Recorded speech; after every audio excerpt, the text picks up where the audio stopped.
मनोज एक छोटे से शहर में रहने वाला एक जनरेटर ऑपरेटर था।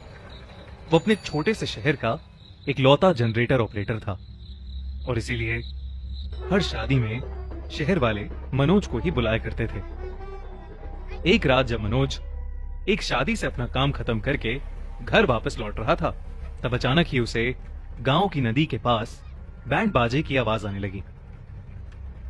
वो ये सुनकर बहुत हैरान हुआ, क्योंकि नदी के पास वाली जमीन एक दलदल बन चुकी थी और कई लोगों की उसमें धंसने की वजह से मौत भी हो चुकी थी।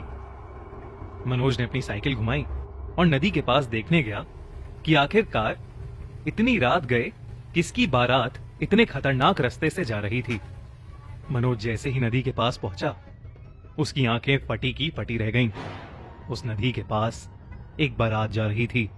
बाराती बहुत ही खुश थे और नाच गा रहे थे, मगर सभी बाराती इंसान नहीं बल्कि भूत लग रहे थे, जैसे न जाने कितने वक्त से मरे हुए हों।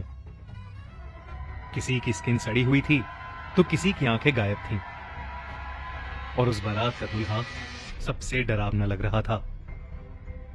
मनोज ये सब देख ही रहा था कि अचानक ही उसकी आंखों के सामने नदी के पास वाली जमीन धंस गई।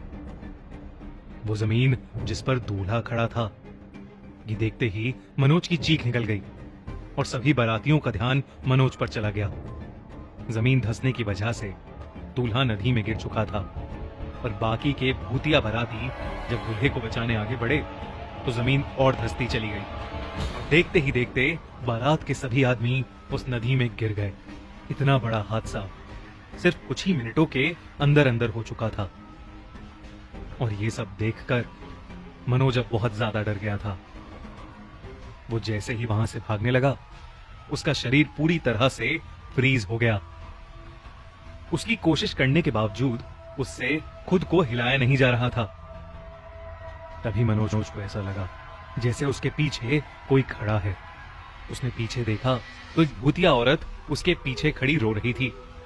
वो मनोज से कहने लगी, भाई साहब, हमारी मदद करो। हम सबके पति मर गए हैं। मेरा बेटा मर गया है, उसकी लाशें निकलवा दो।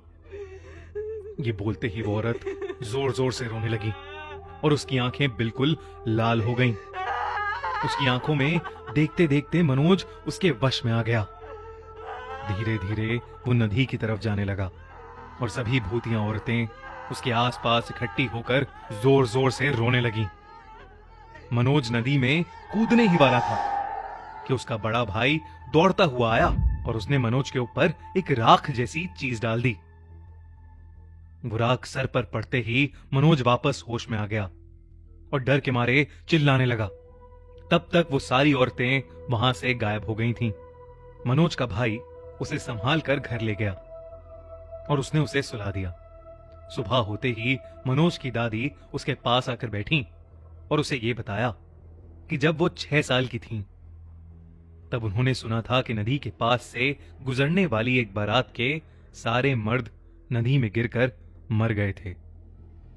उसके बाद से जो भी लोग रात के समय उस नदी से गुजरे, उनमें से न जाने कितने लोगों ने नदी में कूदकर अपनी जान दे दी और इसीलिए वहां के लोग रात में वो उस नदी का रास्ता नहीं लेते। मनोज के बड़े भाई ने अपनी दादी को पहले ही बता दिया था कि मनोज के लौटने वाले रास्ते के बीच में वो नदी पड़ेगी और इसलिए उसकी दादी ने मनोज को बचाने के लिए उसके भाई को वहां पहले ही भेज दिया था। उस दिन के बाद मनोज फिर कभी उस नदी के आसपास भी नहीं भटका।